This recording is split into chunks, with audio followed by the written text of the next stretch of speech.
paranormal experiences don't really work to a timescale, and therefore we invite you to listen to a Dark Minisode.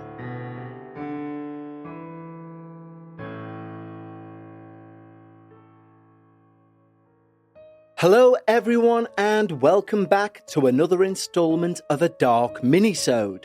I know we're picking up listeners all of the time, so if you are new, hello.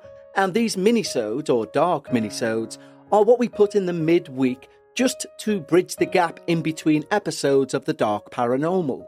And obviously, as we're staring down the barrel of the final 3 episodes of Season 16, we are keen to try and get everything that we've received this season out, recorded, and listened to before we begin Season 17. And on the topic of Season 17, don't forget the lines are still open, so to speak. You can still send in your submission of your true paranormal experience for Season 17. And we accept submissions of any size. Although they do need to fit a certain requirement for Season 17, i.e. they need to be at least 6 pages of one side A4 of a Word document. We find that's roughly the correct word count to at least fill 30 minutes of an episode. However, the Dark Paranormal, our minisodes, and indeed our Patreon show Dark Bites, allows us to place those shorter experiences in either Dark Bites or right here on a minisode. And on our Dark Bites show we do have a saying, and that saying is quite simple. The length of your paranormal experience should in no way be indicative of how truthful nor how terrifying your experience was. Therefore, if you do have a paranormal experience that maybe you've been keeping to yourself for fear of ridicule, send it in. Be anonymous. Change the details of locations and people.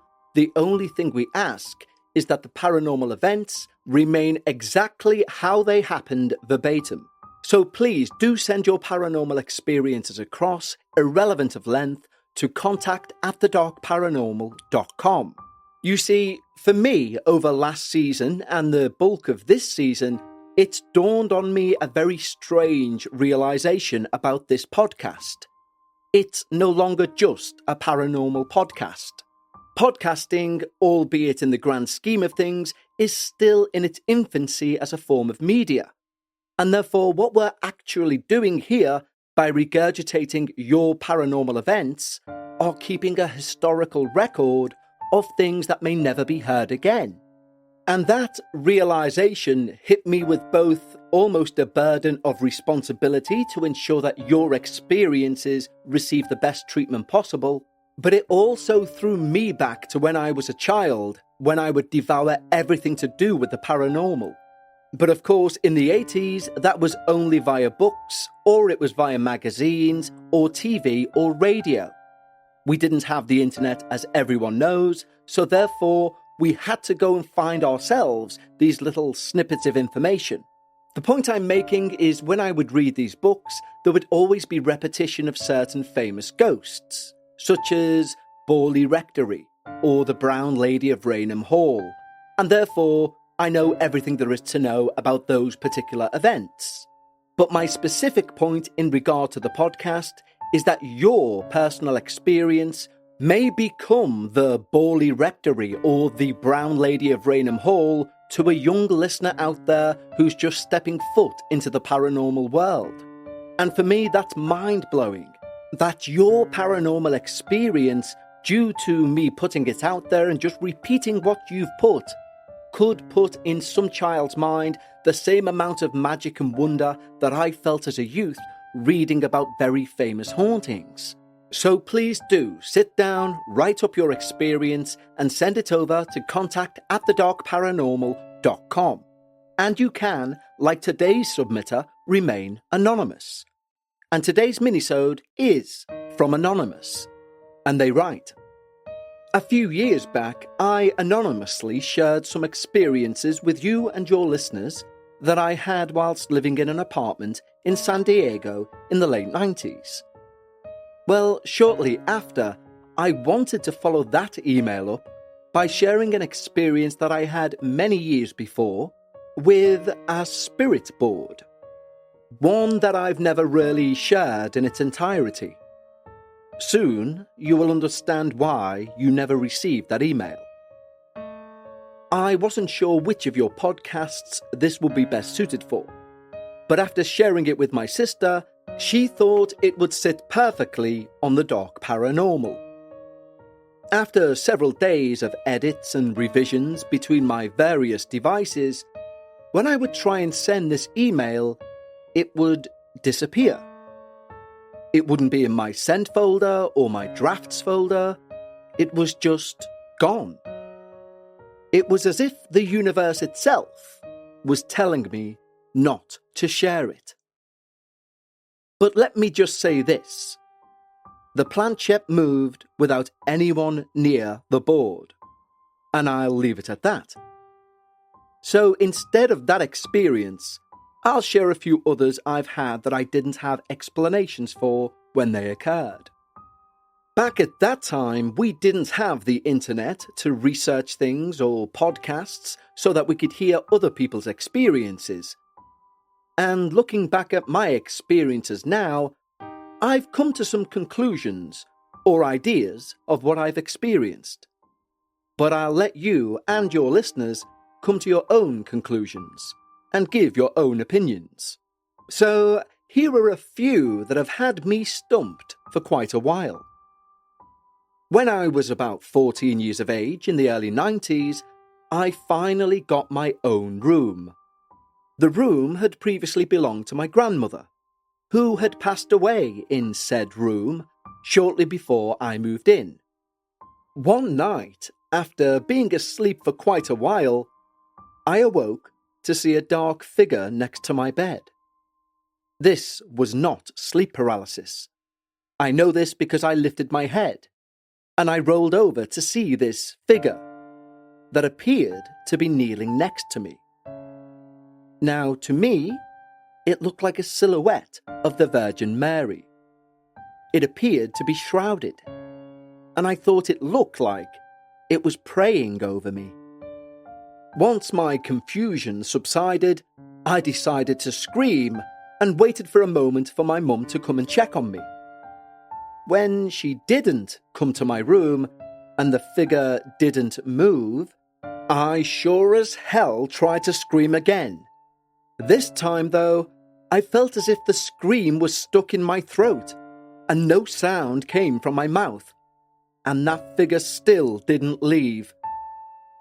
It was then I rationalised it was probably my grandmother, praying over me since she was a devout Christian. So I rolled back over and fell asleep.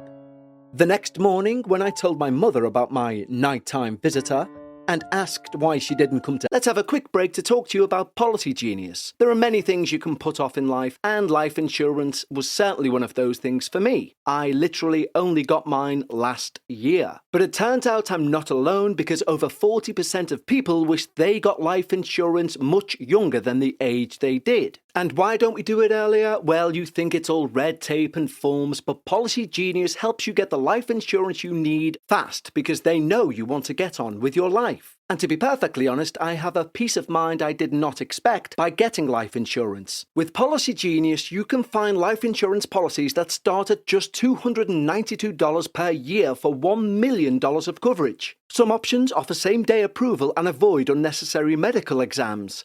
Policy Genius is set up in such a way it saves you time every step of the process. It lets you compare quotes from America's top insurers, meaning it takes just a few clicks to find your lowest price. Policy Genius is the country's leading online insurance marketplace, giving you unbiased advice from a licensed expert support team. They also have no incentive to recommend one insurer over another, so you can trust their guidance. And the thousands of 5-star reviews on Trustpilot and Google, well, they kind of prove that point, so don't put off life insurance, make it easy with Policy Genius. Head to policygenius.com or click the link in the description to get your free life insurance quote. See how much you could save. That's policygenius.com.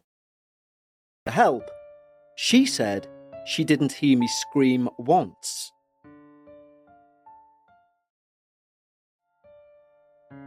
Fast forward a few years to when I was the mature age of 18. I say with an eye roll.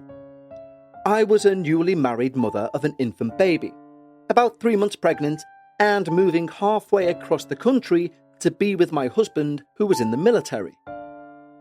I was driving with my brother-in-law, who is a year older than me, and my infant child, and nothing more than a MapQuest printout for directions. Man, the 90s were wild compared to what we have today.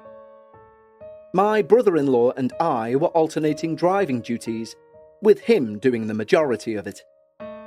Sometime well after midnight, he said he needed to rest, and therefore asked me to drive. At this point, we were somewhere between New Mexico and Arizona. Looking back, we were likely in New Mexico. Both he and my baby were sound asleep, and I was doing my best to be alert, keep myself entertained.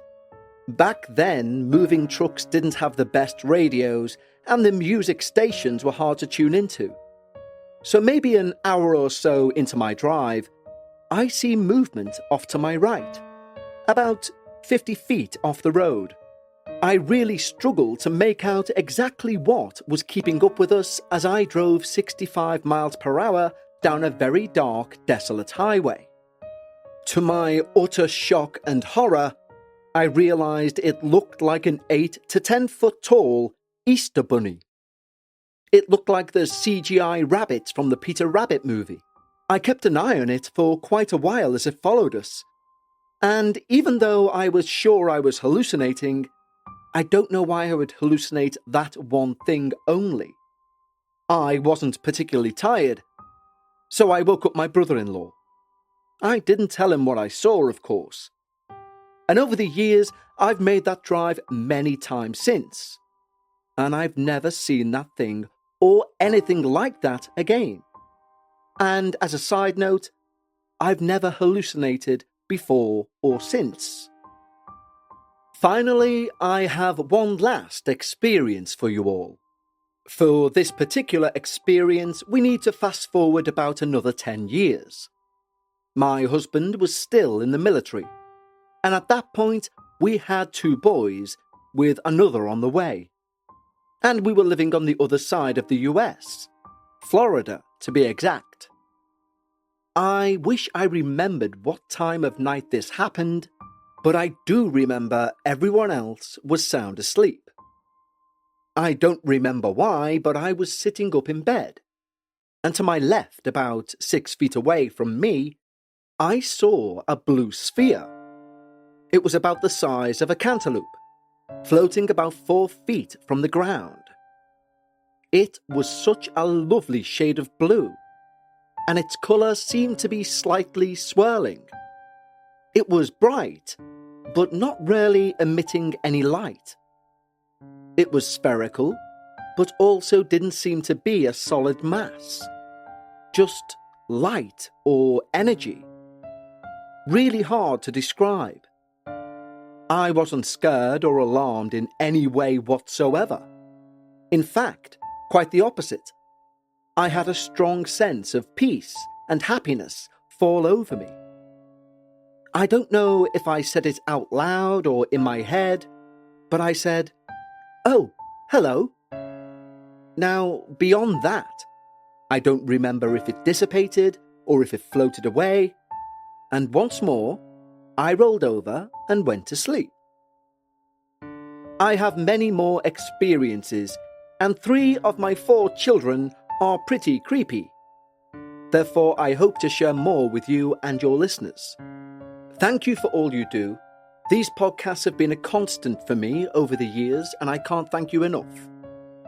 You, along with the greats, Emma from Real Life Ghost Stories, Brennan and Paul from the Ghost Story Guys, Jim Harold, etc., really make an impact on so many people. So well done you.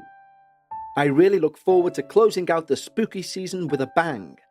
And I'm excited to see the evolution of We Need to Talk, your new show, which sounds like it will be like the podcast Let Me Introduce Myself by the late and amazing Dan Izzet. Another great podcast. Sincerely, Anonymous. Well, thank you so much, Anonymous, for sharing your experiences for this minisode. And I will say I concur, with the exception of me, of course, with all of your last sentiment at the end of your email. The people you mention at the end are some of my closest friends within the podcasting community. So it's always nice when somebody mentions them and says they're a fan of their work also. And if you haven't already checked out Real Life Ghost Stories with Emma, or Ghost Story Guys with Brennan and Paul, and of course I think we all know Jim Harold, then you should do that immediately, because you're missing out on some fantastic content. I will say two final things. Firstly, to our anonymous contributor for today, please try and send that spirit board email. You certainly have my interest piqued. And secondly, if you are unaware of what they were referring to in regards to my new show, basically my other show which relates to ghosts, which is called We Need to Talk About Ghosts, is ending in October. And the reason for that is I'm putting all of my paranormal eggs, if you like, in the Dark Paranormal.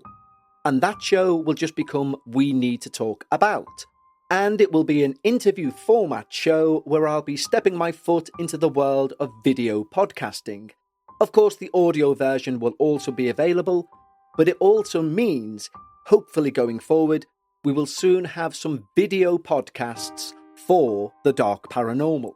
Before I go, I'll just remind you all that we have episode 8 coming up on Friday, then we'll have our penultimate episode and then our season finale, and it's one I've been putting back for a good while, because it's one hell of an experience. Then of course we'll take a couple of weeks break before the start of season 17, and that would be the time which is perfect to join our Patreon.